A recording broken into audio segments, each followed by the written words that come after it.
سات اور تحلیلات اللہ رب ذوالجلال والاکرام کے لیے بے شمار لا تعداد ان گنت بے حد و حساب درود و سلام سرور کائنات امام الانبیاء احمد مجتبیٰ حضرت محمد الرسول اللہ صلی اللہ علیہ وسلم کی ذات مقدسہ مطہرہ پر بے شمار رحمت نازل ہوں، اہل بیت پر، صحابہ کرام پر، تابعین اعظام پر، اولیاء کرام پر اور ائمہ کرام پر۔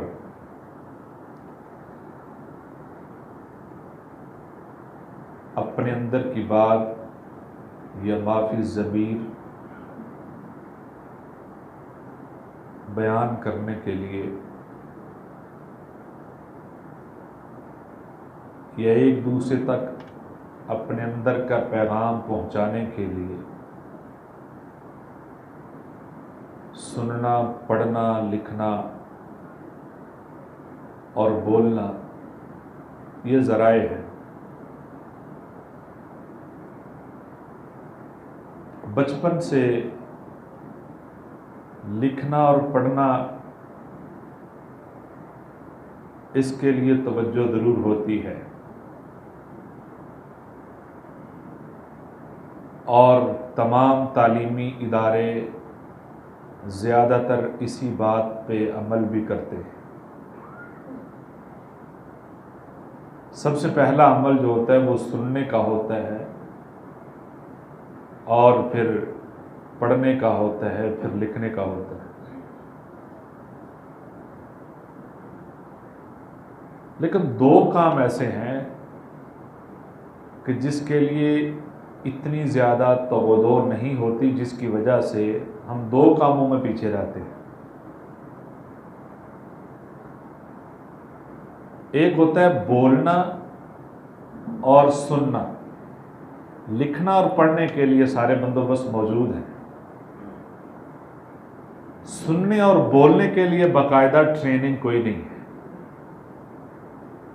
اس لیے ہمیں زندگی بھر صحیح طریقے سے بولنا بھی نہیں آتا کہ کس جگہ کیا بولنا ہے، کون سی بات کب کرنی ہے، کس انداز میں کرنی ہے، کن الفاظ میں کرنی ہے۔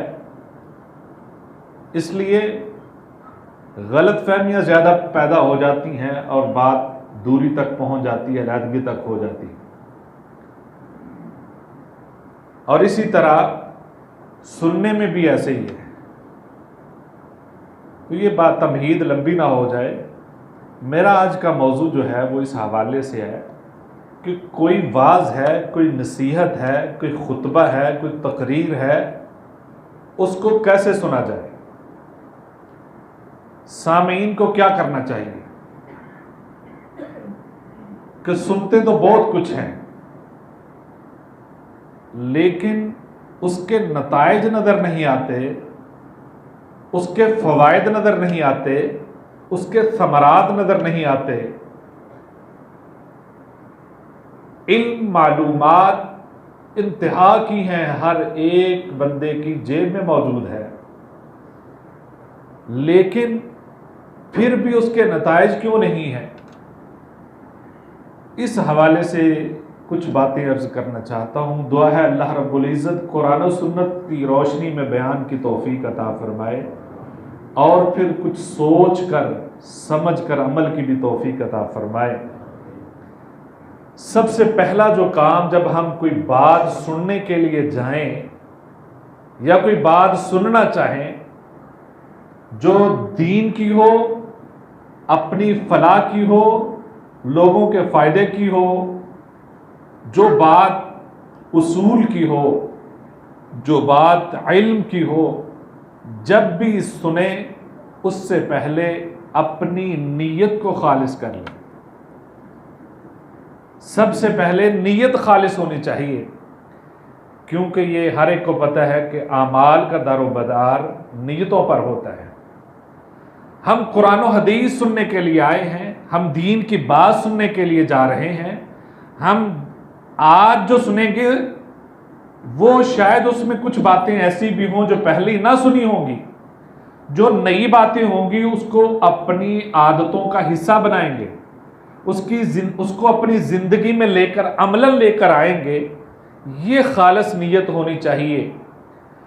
اور یہ ایک بنیادی بات ہے۔ اس سے اگلی بات بھی ایک بہت اہم ہے، جس کی طرف ہماری بہت کم توجہ ہے، کہ نبی صلی اللہ علیہ وسلم نے فرمایا کہ گزشتہ امتوں میں سے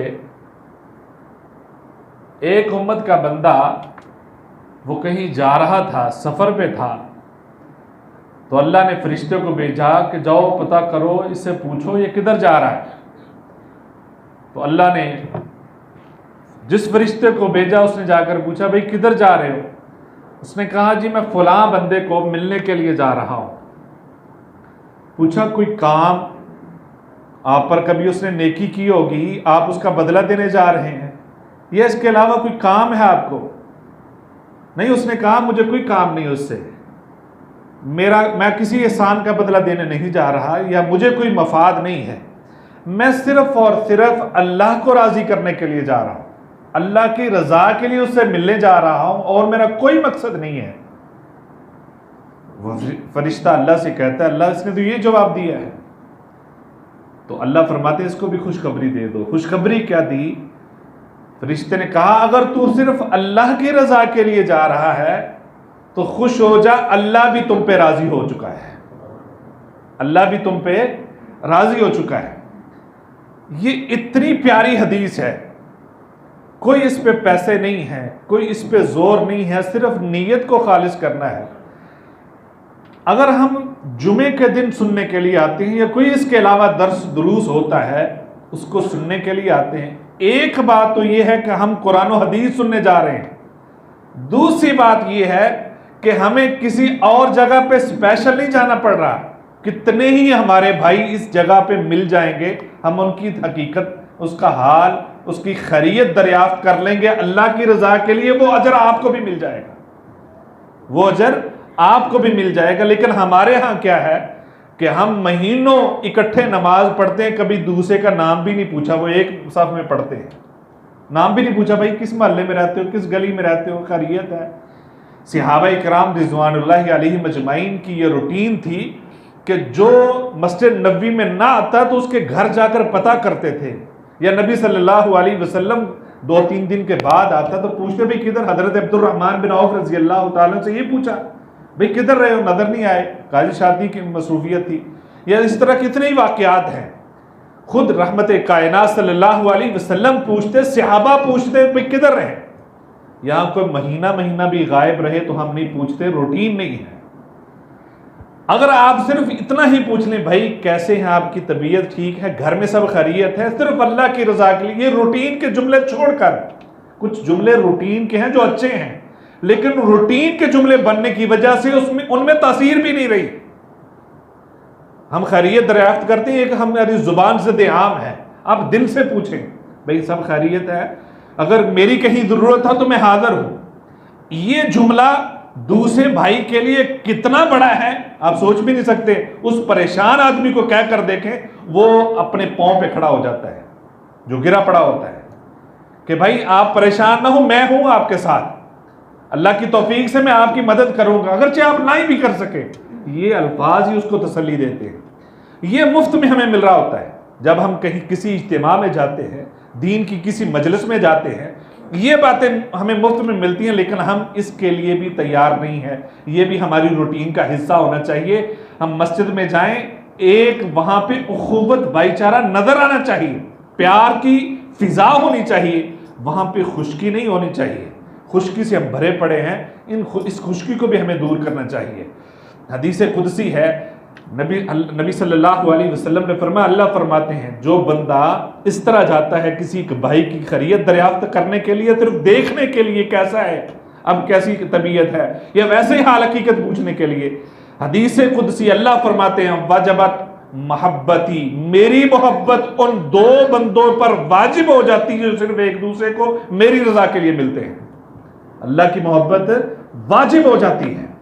لہذا پہلی بات یہ ہے کہ ہم خلوص نیت سے سننے کے لیے جائیں، اور دوسری بات یہ ہے کہ اس کے ساتھ ہمیں وہاں پہ بھائیوں سے ملاقات کا موقع ملے گا، ان کی خیریت دریافت کرنے کا موقع ملے گا، یہ نیت ہونی چاہیے۔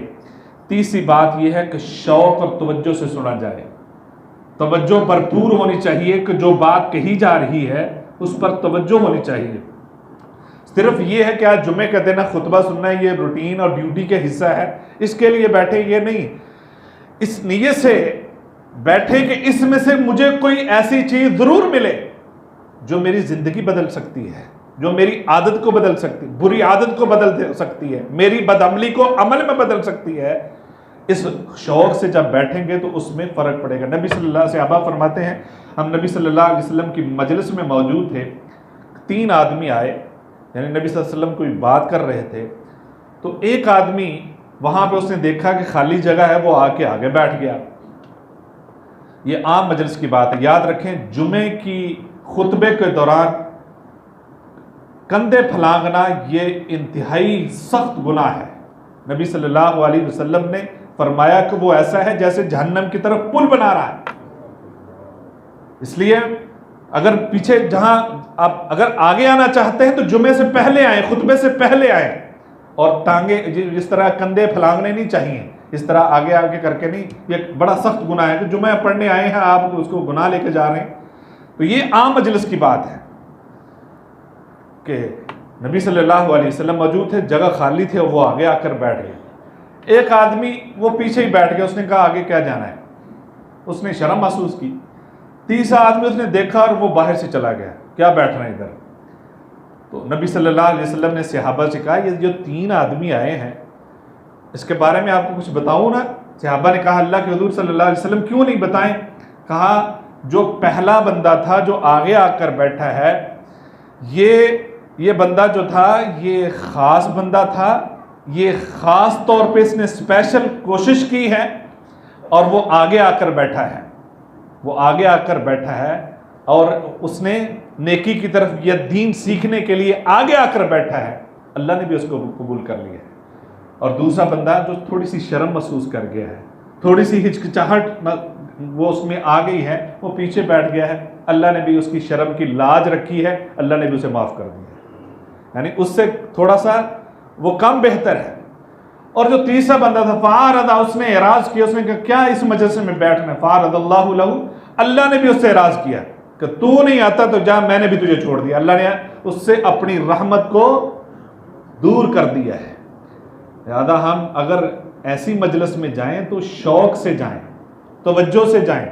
نبی صلی اللہ علیہ وسلم نے فرمایا خطبہ جمعہ کے بارے میں، جب آپ خطبہ سن رہے ہو اور قریب کوئی بات کر رہا ہے تو آپ نے یہ بھی نہیں کہنا انصت، خاموش ہو جاؤ، آپ اس کو خاموش کہیں گا آپ نے لغو کام کیا ہے، فضول کام کیا ہے، وہ بولتا ہے وہ ذمہ دار خود ہے۔ لہذا آپ اپنے ثواب کے اندر کمی جو ہے نا وہ واقع نہ کروائیں۔ گویا یہ اتنی اہم بات ہے کہ صرف باتیں سننے کے لیے، دین کی باتیں سننے کے لیے اللہ نے فرض نماز کو 2 رکعت کم کر دیا ہے۔ فرض عام روٹین میں ہم 4 رکعت پڑھتے ہیں نا، جمعے کے دن 2 فرض رہ جاتے ہیں، اس لیے کہ جتنا فرض وہ ہے اتنے ہی فرض یہ دین کی باتیں سننا۔ لہذا یہ جو ہے خطبہ توجہ سے یا تقریر دین کی بات انتہائی توجہ سے سننی چاہیے، پھر اس کا فائدہ ہوتا ہے، ورنہ وہ اوپر سے گزر جاتی ہے۔ ہر بندہ جو ہے وہ پریشان ہے، اور وہ مالی طور پہ، خاندانی طور پہ یا ذاتی طور پہ اپنے اندر ہر بندہ پریشان ہے، اور کوئی نہ کوئی ایسی پریشانی ہے اس کو کہ وہ اگر دوسرے کو بیان کرے تو وہ بندہ پہلے خود اپنے آپ کو سب سے زیادہ پریشان سمجھتا ہے، لیکن دوسرے کی سن کے کہتا ہے نہیں میں بہتر ہوں، میں اس سے کہیں بہتر ہوں۔ ہر ایک کا معاملہ تقریباً ایسا ہی ہے، اور ہر بندہ یہ کوشش کرتا ہے، وہ سمجھتا ہے کہ مجھ پر جادو ہو گیا، وہ سمجھتا ہے مجھے کسی کی نظر لگ گئی ہے، وہ یعنی کہ دوسرے کو ہی ذمہ دار ٹھہراتا ہے، اپنے آپ کو بآخر میں لے کر آئے گا یہ میرا کہیں قصور ہے، پہلے یہ کہ کسی نے جادو کر دیا ہے، کسی کی نظر لگ گئی ہے، کوئی مسئلہ بن گیا ہے، اپنے آپ کو بعد میں لے کر آئے۔ بہرحال جو بھی مسئلہ ہو، اور اس کے لیے ہم کرتے کیا ہیں، کسی بھی نیک بندے کو ڈھونڈتے ہیں کہ بھئی دعا کروا لیں، یہ اچھی بات ہے، دعا کروانی چاہیے کسی بھی نیک بندے سے۔ اب اس دنیا کی سب سے عظیم ہستی سے اگر دعا مل جائے تو اس سے بڑا کوئی نسخہ ہو سکتا ہے؟ دنیا کی سب سے عظیم ہستی کی اگر دعا مل جائے تو اس سے بڑا نسخہ ہو سکتا ہے؟ ساری پریشانیاں ختم ہو جائیں گی۔ نبی صلی اللہ علیہ وسلم نے فرمایا نظر اللہ عمران سمع مقالتی، اللہ اس بندے کو سرسبز و شاداب کر دے، ہمیشہ اس کو تر و تازہ رکھے، ہمیشہ اس کو خوش و خرم رکھے، ہمیشہ اس کی پریشانیاں اسے دور رکھے۔ یہ دعا کس کی ہے؟ رحمت کائنات صلی اللہ علیہ وسلم کی۔ فرمایا کہ اللہ اس پر رحمت نازل فرما، شادابیاں دے، شادمانیاں دے، جو بندہ میری بات کو سن کر اس کو آگے پہنچاتا ہے، سن کر اس پر عمل کرتا ہے، اس کو یاد کرتا ہے، اس کو آگے پہنچاتا ہے۔ تو چوتھا کام کیا ہے کہ ہمیں جو بات سنتے ہیں اس کو اس شوق سے سننا چاہیے کہ یہ بات اگر میں آگے بیان کروں تو اتنی یاد ہے مجھے، اوپر سے نہ گزر جائے۔ جب بندے کو یہ پتا ہوگا کہ میں نے یہ آگے بات بیان کرنی ہے، وہ غور سے سنے گا، وہ شوق سے سنے گا۔ اس لیے ہر بات کو غور سے سننے کے بعد اس کو کوشش کی جائے کہ کسی دوسری مجلس میں جا کر اس کو بیان کیا جائے، کسی نہ کسی طریقے سے دوسروں تک پہنچایا جائے، کیونکہ یہ جو سوشل میڈیا کا سسٹم ہے نا، یہ تو ہمارے دین کا ہے۔ یعنی سوشل میڈیا کا سب سے بڑا بات کیا ہے کہ آگے سے آگے شیئر کرتے جائیں۔ یعنی ہر جو ٹول ہے سوشل میڈیا کا، اس کے اندر سب سے بڑی جو آپشن دی گئی ہے وہ شیئرنگ کی دی گئی ہے کہ اس بات کو آگے شیئر کیا جائے۔ یہ تو ہمارے دین کی بات ہے۔ نبی صلی اللہ علیہ وسلم نے خطبہ حجۃ الوداع کے موقع پر یہ فرمایا تھا کہ میں نے سب کو بات پہنچا دی ہے، فَلْيُبَلِّغُ الشَّاهِدُ الْغَائِبَ، اب جو مجھ سے جس نے سنا ہے وہ آگے پہنچائے، اس سے سننے والا آگے پہنچاتا جائے، شیئر سے شیئر کرتا جائے۔ یہ ہر ایک کی ذمہ داری ہے۔ اس میں نبی صلی اللہ علیہ وسلم نے کسی گروہ کو منشن نہیں کیا، کسی کی تخصیص نہیں کی کہ یہی کرے گا دوسرا نہیں کرے گا۔ ہر بندہ جو دین کی بات سنے اس پر لازم ہو جاتا ہے، بلغوا انی ولو آیا، اگرچہ ایک آیت بھی سنتا ہے اس کو آگے پہنچائے۔ چوتھا کیا ہے کہ وہ بات سننے کے بعد غور سے سنے اور سننے کے بعد آگے پہنچائے، کوشش کرے کہ وہ کسی نہ کسی طریقے سے آگے پہنچائے۔ اور آگے پہنچانے کا ایک تو نبی صلی اللہ علیہ وسلم نے فرمایا کوئی بھی مجلس جس میں دین کی کوئی بات نہیں ہوتی، قیامت کے دن وہ مجلس اس پر حسرت ہی حسرت ہوگی۔ قیامت دن حضرت کاش ہم نے کوئی دین کی بات اس میں کی ہوتی۔ لہذا کیسی بھی مجلس ہو، وہ دنیاوی میٹنگ ہو، وہ آپ کے کاروبار کی میٹنگ ہو، وہ خاندان کی کسی معاملے کی میٹنگ ہو، کوئی بھی مسئلہ ہو، کوشش کریں ہر مجلس میں، ہر میٹنگ میں کوئی نہ کوئی دین کی بات کر دیں، وہ دنیاوی مجلس بھی آپ کے لیے رحمت بن جائے گی، وہ دنیاوی مجلس بھی آپ کے لیے رحمت بن جائے گی، حسرت نہیں رہے گی۔ لہذا یہی طریقہ ہے، جو بات آپ نے سنی ہے سوچ کے رکھیں کہ آج میں نے فلاں مجلس میں جانا ہے، کون سی بات کروں، یا کوئی مسئلہ پوچھوں، اگر کوئی مجھ سے زیادہ پڑھا لکھا ہے میں اس سے کوئی سوال کروں دین کا، یا اگر میں ہی زیادہ سب سے زیادہ کوئی معلومات ہیں تو میں کوشش کروں کوئی نہ کوئی اچھی بات بتا دوں۔ یہ جب ذہن رکھیں گے ہر وقت تو پھر موقع بھی مل جاتا ہے۔ جب ہم نے اپنے اوپر ذمہ داری لی ہی نہیں ہے، ہم نے اپنے آپ کو اس قابل بنایا ہی نہیں ہے، تو پھر ہم سمجھتے ہیں کہ ضروری نہیں ہے کہ یہ بات میں آگے بھی بیان کروں۔ جب آپ اس شوق سے، اس توجہ سے سنیں گے اور یہ اپنے اوپر لازم کر لیں گے کہ میں نے کسی نہ کسی موقع کو غنیمت جانتے ہوئے اس میں یہ بات دین کے بتانی ہے۔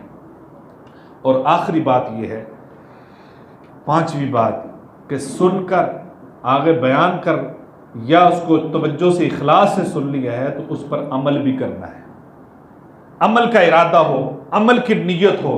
یہ صرف اتنی ہی نیت گھر سے کہ میں جمعہ ادا کرنے آیا ہوں اور بس آرام سے بیٹھے ہیں، کوئی توجہ کسی اور جگہ پہ ہے یا دماغ کسی اور جگہ پہ ہے، اپنی کسی پریشانی میں ہے، ہر چیز کو ختم کر کے جب یہاں بیٹھیں تو اس کے ساتھ یہ نیت ہو کہ میں نے اس پر عمل بھی کرنا ہے۔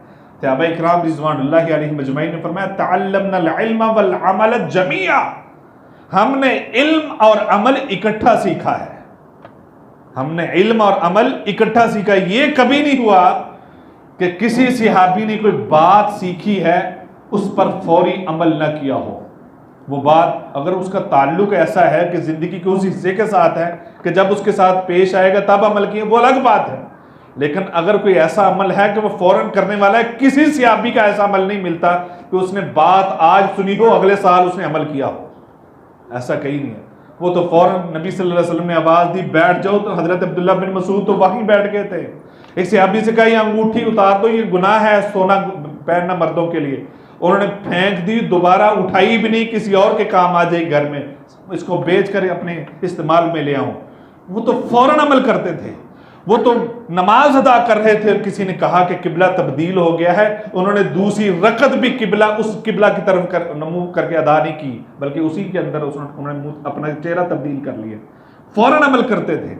عمل کی ضرورت ہے، اس کے لیے ایک ہی مثال میرا خیال کافی ہے۔ بہت بڑا ڈیپو ہو، چینی کا ڈیپو ہو، بڑی بڑی بوریاں اس میں پڑی ہیں، سینکڑوں ہزاروں کی تعداد میں بوریاں پڑی ہیں، ان بوریوں کے چینی کی بوریوں کے درمیان میں آپ بیٹھ جائیں اور بیٹھ کر آپ 40 دن کا چلہ کریں، 1,25,000 مرتبہ بھی آپ چلہ کریں چینی چینی چینی چینی چینی، چینی کے ڈیپو میں بیٹھ گئے، آپ 1.25 مرتبہ بھی پڑھ لیں آپ کا منہ میٹھا نہیں ہوگا۔ 1.25 مرتبہ بھی پڑھ لیں منہ میٹھا نہیں ہوگا۔ وہ 1.25 مرتبہ نہ پڑھیں، بڑے ڈیپو کے اندر نہ جائیں، گھر میں چھوٹی سی شیشی سے میں سے اتنی سی نکال کے منہ میں ڈال لیں نا، تھوڑی سی حرکت کریں گے تو منہ میٹھا ہو جائے گا۔ مطلب کیا ہے؟ تھوڑا سی حرکت کے بعد آپ کا منہ میٹھا ہو سکتا ہے، کچھ کہنے سے کچھ نہیں ہوگا۔ یہ علم کے ڈیپو ہمارے پاس بہت ہیں، بہت سارے ٹولز ہیں جس کے ذریعے ہمیں علم پہنچایا جا رہا ہے، ہم پڑھتے بھی ہیں، لیکن عمل کی کمی ہے۔ صرف ضرورت عمل کی ہے، عمل کر کے دکھائیں۔ آپ دیکھیں کہ عمل کے بعد بہت تبدیلی آتی ہے، بہت تبدیلی۔ اللہ کے ہم نماز پڑھتے ہیں، ہم سمجھتے ہیں اس کے کیا نظر تو نہیں آیا کبھی کچھ، آپ نماز پڑھتے ہیں بہت کچھ تبدیلی ہوتی ہے۔ یہ تبدیلی بیک گراؤنڈ میں ہے، یہ آپ کو تب نظر آئے گی جب یہاں سے آنکھیں بند ہوں گی دوسری طرف کھلیں گی، وہ ساری تبدیلی نظر آ جائے گی کہ اس نماز کے، اس نیک عمل کے، اس روزے کے، اس زکوٰۃ کے فوائد کیا تھے، ذکر و اذکار کے، تلاوت قرآن کے فوائد کیا تھے، اس عمل کے ثمرات کیا تھے، یہ بعد میں نظر آئیں گے۔ اس کی مثال اور سمجھ لیں کہ تربیلا ڈیم جو مین سوئچ ہے، وہاں پہ ایک آدمی کے ہاتھ میں اس کا سوئچ ہے، وہ وہاں سے آف کر دے تو پورا جہاں جہاں تربیلا کی بجلی ہے بند ہوگا کہ نہیں ہوگا، اور وہاں سے وہ آن کرتا ہے تو کہاں کہاں کتنی مشینری حرکت میں آ جاتی ہے ایک بندے کے عمل سے۔ اس کو نظر آ رہی ہے وہ ساری مشینری، اس کو پورے پاکستان میں کہیں کچھ نظر نہیں آ رہا کہ میرے اس بٹن کی وجہ سے کیا کچھ ہو گیا، اس کو نہیں نظر آتا۔ اسی طرح ہم یہاں جو عمل کرتے ہیں ہمیں نظر نہیں آتا، یہ کل نظر آئے گا، یہ ہمیں قبر میں نظر آئے گا، یہ محشر میں نظر آئے گا، یہ ہمیں قیامت کے دن جب اللہ نے ہمارے سامنے نامہ اعمال کرنا ہے تب سب کچھ نظر آ جائے گا۔ لہذا اب ہمیں صرف عمل کی ضرورت ہے۔ ہر خیر عمل کے بعد ملتی ہے اور ہر شر ہمیں وہ بدعملی کی صورت میں ملتا ہے۔ ہر خیر عمل کے بعد ملتی ہے، اور جتنا یہ شر ہے ہمارے اندر، ہمارے معاشرے میں، ہمارے ارد گرد، ہمارے خاندانوں میں، ہماری فیملیوں میں، یہ بدعملی کا نتیجہ ہے۔ تو سن کر سب سے اہم کام جو ہے وہ یہ ہے کہ ہم اس کو سیکھیں۔ صحابہ اکرام رضوان اللہ علیہ مجمعین کو لے کر نبی صلی اللہ علیہ وسلم بدر میں پہنچ گئے تھے۔ اب نبی صلی اللہ علیہ وسلم سے بڑھ کر جو ہے مستجاب الدعوات تو نہیں دنیا میں، آپ کی ہر دعا قبول۔ آپ مدینہ میں بیٹھ کر بھی دعا کر سکتے تھے، اللہ جس کے ساتھ ہماری بدر میں جنگ ہونی نا، ان کو وہی تباہ و برباد کر، وہیں سارا کچھ ہو سکتا تھا۔ جو دعا بدر میں جا کر کی ہے وہ مدینہ میں بھی ہو سکتی تھی، اور بدر میں جا کر بھی جو اللہ نے نصرت شامل کی ہے اور جو مدد اللہ نے شامل کی ہے وہ حیران کن ہے کہ کس طرح کی وہ معجزات ہیں کہ صحابہ اکرام رضوان اللہ علیہ مجمعین کے پاس تو سارا اسلحہ بھی نہیں تھا، پھر بھی اللہ نے فتح دی ہے۔ اس کا مطلب اللہ کا یہ ہے، اللہ نے یہ اس لیے کروایا ہے کہ عملاً باہر نکلیں تھوڑا۔ یہ نصرت مدینہ میں نہیں ملے گی، یہ مدد مدینہ میں نہیں ملے گی، تھوڑا عمل کر کے دکھائیں تاکہ آپ کی امت بھی عملاً باہر آئے، وہ عملاً کچھ کرے۔ عمل کے بغیر تو حضرت موسیٰ علیہ السلام کو اللہ نے ید بیضا بھی نہیں دیا تھا، اس کے لیے بھی کہا تھوڑا سا ہاتھ کو ہلاؤ۔ عمل کے بغیر تو نبی صلی اللہ علیہ وسلم نے چاند بھی 2 ٹکڑے نہیں کروائے تھے، وہ ویسے بھی 2 ٹکڑے ہو سکتا تھا، معجزہ تھا نا، اللہ کے پیارے پیغمبر اتنا کہتے ہیں 2 ٹکڑے ہو سکتا تھا، لیکن کہا نہیں، انگلی کا اشارہ کرو، اور تھوڑی سی انگلی تو اٹھانی پڑے گی، تھوڑا تو حرکت کرنی پڑے گی۔ سن کر تھوڑی حرکت کی ضرورت ہے، لہذا ہمیں ضرورت ہے اب عمل کی ضرورت ہے۔ یہ 5 باتیں یاد رکھیں کہ جب ہم کوئی دین کی بات سیکھنے کے لیے کسی اجتماع میں جائیں، خطبہ سننے کے لیے جائیں یا گھر میں بیٹھے کوئی بات سنیں، یہ 5 باتیں ضرور ذہن میں ہوں۔ گھر میں سنتے ہیں تو پھر ایک بات نکل جائے گی، اور اگر آپ سننے کے لیے جاتے ہیں تو پھر 5 ہے۔ پہلی بات، اخلاص نیت سے سنیں کہ یہ میں بات قرآن و حدیث کی سننے جا رہا ہوں، اس میں سے کوئی چیز ضرور نکلے گی۔ دوسری بات، اگر سننے کے لیے جا رہے ہیں تو ساتھ ملاقات کی نیت بھی رکھیں کہ اس کا بھی بڑا اجر ہے۔ تیسری بات یہ ہے کہ شوق اور توجہ سے سنیں، بھرپور انہماک سے سنیں۔ صحابہ اکرام رضوان اللہ علیہ مجمعین فرماتے ہیں ہمارے انہماک کی حالت تھی کہ اگر ہمارے سروں پہ آ کر پرندے بھی بیٹھ جاتے تو ہم ملتے نہیں تھے، وہ سمجھتے تھے یہ تو ایک لکڑیاں ہیں، یعنی اتنا بھی ہم حرکت نہیں کرتے تھے۔ حضرت امام شافعی رحمت اللہ علیہ فرماتے جب میں استاد کے سامنے حدیث پڑھ رہا ہوتا تھا نا تو میں اپنی کتاب کا ورق بھی اتنی تیزی سے نہیں آگے کرتا تھا کہیں اس کی بھی آواز پیدا نہ ہو، یعنی اتنا بھی شور نہیں کرتا تھا، اتنے انہماک سے وہ دین کی باتیں سنتے تھے، دین سیکھتے تھے۔ اور اسی طرح کہ جو بات سنی ہے اس کو آگے پہنچانے کی بھرپور کوشش کریں، اور اس کے بعد جو کچھ سنا ہے اس پر عمل کی بھی کوشش کریں۔ وآخر دعوانا الحمدللہ رب العالمین۔